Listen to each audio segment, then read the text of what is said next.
Hello everyone, it's Dylan from Yu-Gi-Oh! Everything, and welcome to another Top 10 list. In this video, we are going to be doing the top 10 villains in all of Yu-Gi-Oh!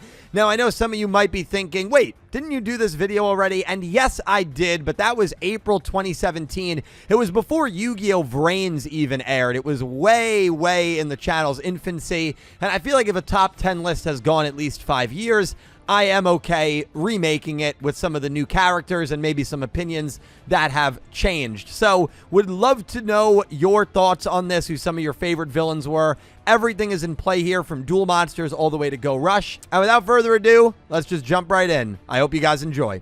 Number 10, 4. 4 is Tron's son and one of the 3 Arclight brothers, but is by far the most sadistic in comparison to his brothers. He puts on this completely fake facade around his fans, but when he duels opponents, he shows them his true fan service, which often involves him brutally defeating his opponents. Even if their life point has fallen to 0, he still goes ahead and declares attacks. His sadism is well demonstrated by his deck, where he uses gimmick puppets, which are creepy enough, but Gimmick Puppet Grinder literally shows opponents' monsters getting, well, you guessed it, grinded to oblivion, which is always uneasy to watch. 4 defeated Shark in a past tournament, thanks to framing him for cheating. I wish 4 had a couple of other big wins, but I feel like he remained a really evil, sadistic threat for long enough to qualify him as a villain. I know he wasn't the main villain of early Zexal, but I always felt like he was a secondary villain, and I really loved watching him. He was just a joy to watch, and he just makes my top 10 list here at number 10. Number 9, Aigami. In the number 9 spot, we have the only movie villain that makes this list, and that is Aigami. Now, if you have not seen Dark Side of Dimensions, I definitely recommend you do. I made this list back in 2017, right after I saw the movie, and now that the movie has had, which is crazy to say, about 8 years to marinate, I still feel like Aigami is one of the best villains we have ever gotten, and he was a perfect villain to have in a movie where all the focus would, of course, be on Yugi and Kaiba, and I felt like he held his own really well. He really steals the show, and I love how he's fighting this inner battle of ideologies the entire movie, whether he should give in to hatred after watching Bakura kill his master Shadi, or should actually listen to Shadi and not give in to anger and hatred. It's a Yu-Gi-Oh! Villain, so of course he gives in, and his final form is some crazy, disgusting, lizard-looking dude, thanks to the power of the Millennium Ring. His dueling ability is right up there with Kaiba and Yugi, and though I wish he picked up one win in the movie, just the fact that he's able to decimate anyone he wants, minus Kaiba, because he's Kaiba, with the Millennium Cube really makes you nervous anytime he interacted with anyone. There are many reasons to watch Dark Side of Dimensions, and Aigami's character is one of the top reasons. He makes this list at number 9.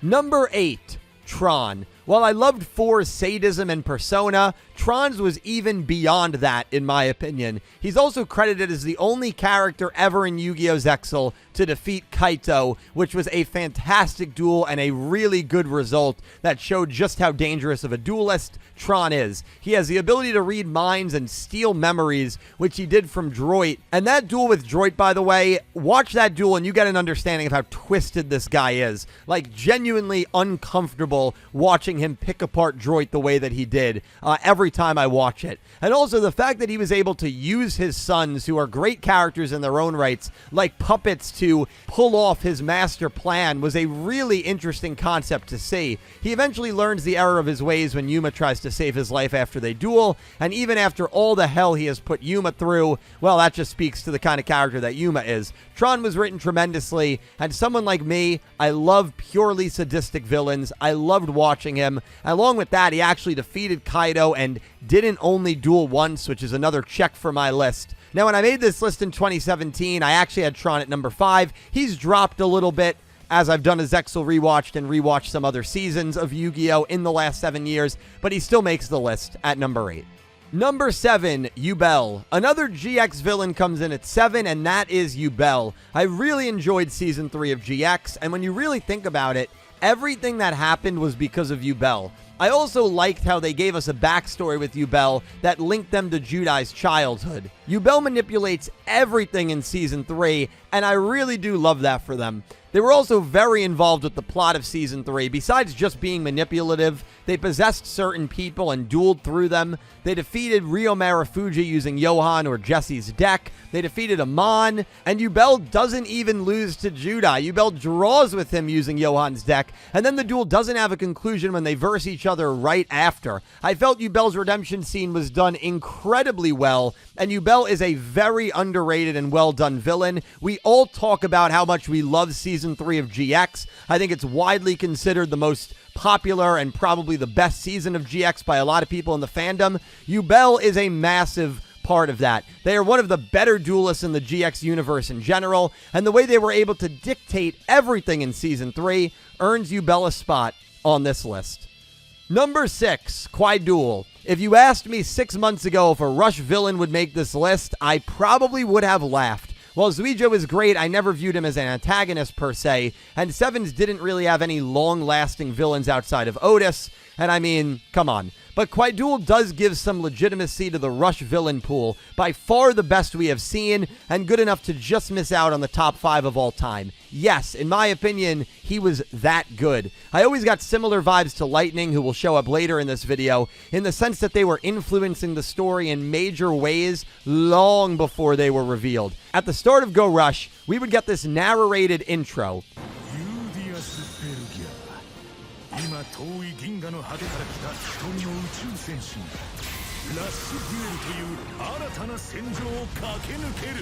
We didn't think anything of it as it happened, and then Kwai-Duel was introduced, and everything was turned on its head. We found out that Kwai-Duel was actually the narrator, and the first Valkyrian ever made by the creator. He ultimately rebelled against the creator, and sought to find the answers as to why his master was so obsessed with Rush duels. This leads him to wreaking hell on our cast, manipulating many duelists by poisoning their decks with darkness cards. And we found out he had been manipulating and pulling the strings of many prior elements in Go Rush, almost as if he was the narrator watching his story play out. He entraps our characters in his space-time, which creates these false realities for people, dream realities for many of our characters. He even defeats Yugioh in the process, a feat that has only happened a very small amount of times at the time of recording this. His reveal and playful manner with our entire cast always gives me chills, and he was an absolute pleasure to watch throughout his time. While he sort of gets redeemed at the end of arc number 7, he also dies in the process, and it's unknown whether his story is over or will continue in Season 3. Number 5, Bakura. And we have our first Duel Monsters villain appearing on this list, and that is Bakura. Bakura is probably one of the most well-known villains in all of Yu-Gi-Oh!, and he is my favorite main final antagonist of any show. Bakura really only duels a few times, which is kind of a shame, but he's the one who sets up the entire game in the 5th season, where he was just a complete badass, so it makes up for it. Yami Bakura is also the guy who literally created Yami no Games, and was sealed into the Millennium Ring 3,000 years before Duel Monsters takes place. Both times he duels against Yugi, the decks he used were terrifying, and the strategies fit him so well. One was the Destiny board deck, the other was a deck destruction deck, and although he came up short in both duels, it was still really, really creepy and awesome to see him work his magic on Yugi, and it was even cooler, honestly, to see Yugi overcome it and defeat him in both of those duels. Going into a lot of detail about Bakura would take such a long time. There's so much depth to his character, but I love him for his creepiness, sadism, and the fact that he's just a smart guy. He knows how to get all the Millennium items, he revives Zork, which is himself, and puts everyone into the RPG game during the Dawn of the Duel arc, an iconic villain, and Bakura comes in at number 5.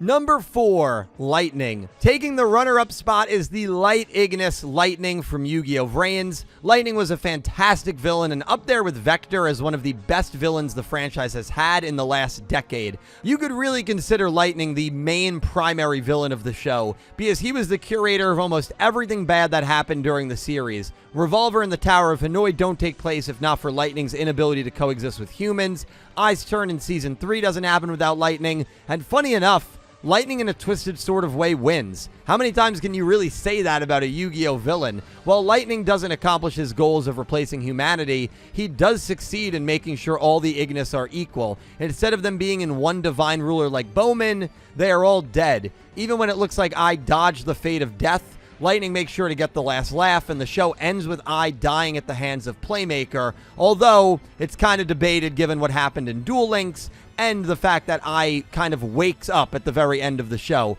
It's insane how you can really make the argument that Lightning kind of won. Bowman telling Lightning that he was more human than any of the Ignis because of his will to live and survive was a great line and an incredible way to sum up Lightning. On top of that, he had amazing duels against Spectre and Revolver and went undefeated in his short dueling career, and good enough for number 4 on this list. Number 3, Pegasus. Might as well keep with the Duel Monsters villains, and Pegasus is the man who takes the bronze on this list. If you've been watching my channel for a bit, you know I love Pegasus as a character. He is the first ever villain in Yu-Gi-Oh! And he is a really terrifying adversary, mainly because he's able to see what cards his opponents has. The thing I love about Pegasus is I feel like he's evil enough where he doesn't need to be unhinged. The fact that he's kind of almost stoic in a way and confident in his mannerisms is really, really creepy, and I felt worked for his character overall. And the fact that they gave him a great backstory, made him a terrifying and seemingly unbeatable opponent, and gave him a few important wins in the first arc, makes him good enough to take the number 3 spot on this list. I could go on and on about Pegasus, but I love the guy. I think he was the perfect first villain of the anime, and I still think, even to this day, he holds up as one of the best in Yu-Gi-Oh! Number 2, Vector. Just missing out on the top spot is another Zexal villain, and that is Vector, or Ray, whatever you want to call him. I've said it before, and I truly believe this. Vector is the best villain we have had in a Yu-Gi-Oh! Series since the original show. He is responsible for almost everything that goes wrong in Yu-Gi-Oh! Zexal. He revived Don Thousand, possessed Dr. Faker, and he is just the ultimate troll. It's like a human version of Lightning, or humanoid. I don't know if you could call the Baryons humans, but you know what I mean. Never in a Yu-Gi-Oh! Show have we had a character troll as much as Vector does throughout Zexal, and honestly, it was hilarious to watch. But do not let that trick you into thinking he's a funny guy, because he is one of the most twisted characters we have had in a Yu-Gi-Oh! Show as well. All you need to do is watch his duel against Mirage and Durbe, and you'll see why he's so high on my list. His mannerisms, and moreover than that, the voices he does is just downright terrifying. Every time I watch him duel, I always have this mixture of joy and horror, because the guy has incredible trolling skills that I love to watch, but at the same time, I know he's a completely messed up character. But you know a character is written magnificently when their death scene actually makes you feel bad for the character, especially when that character is a villain. There's no reason you should feel bad for him when he dies, but you actually do. At least I did. And that is so much credit to how well written his character was. Zexal had a lot of really great characters, and Vector almost tops that list in my opinion. Almost tops this list as well. And now the moment you've all been waiting for. The best villain in all of Yu-Gi-Oh! History. Number 1, Marik. The best villain in all of Yu-Gi-Oh! Is Marik Ishtar from Yu-Gi-Oh! Duel Monsters. Marik is my favorite villain out of all the villains because to me, he's just everything I personally love in a villain. Pure evil, a great duelist, a backstory that makes you understand why he is the way he is. And did I mention pure evil? Which is personally my top criteria in judging a villain. Marik acquired his evil side because he was forced to stay below ground to protect the tomb of the pharaoh. Obviously, this was against his will, and thanks to other events that occurred, he became hell-bent on revenge and watching his evil persona kill his dad. Let's be honest, though, his dad was an absolute dick. Probably had it coming. Either way, this begins Marik's long quest to get revenge on our main character, Yugi, more specifically Atem. Marik terrorizes Yugi throughout Battle City, sicking Pandora, the Exodia hunters, Strings, among other rare hunters after him. He even goes as far as to kidnap and brainwash Joey and Taya and force Yugi to duel Joey, the loser being pulled into the ocean by an anchor chained to their leg. What I loved about Marik was even when he wasn't dueling, he was pulling the strings in so many sadistic ways during that Battle City arc. And when he was involved in the duels, they were brutal Yami no games. He defeated Mai, defeated Joey, even defeated Bakura. The dark games he fought those three in were so vicious and so entertaining to watch. Even the duel that killed his evil self against Yugi was a great, unpredictable dark duel. Marik technically didn't even get defeated by Yugi. His purer self was able to win his body back and surrendered. Marik is a fiendish, great duelist, and in my opinion, he is the best villain we have seen in all of Yu-Gi-Oh! And that's that. Whether you agreed or disagreed, please let me know your thoughts. I would love to hear from you guys. A couple of honorable mentions, Sayu, Divine, and Zone. Those three probably make up my 11, 12, 13. But yeah, please let me know your thoughts on this list down below. Thank you guys all so much for watching. I'll talk to you in the comments, and I hope you have an amazing day. Take care, guys.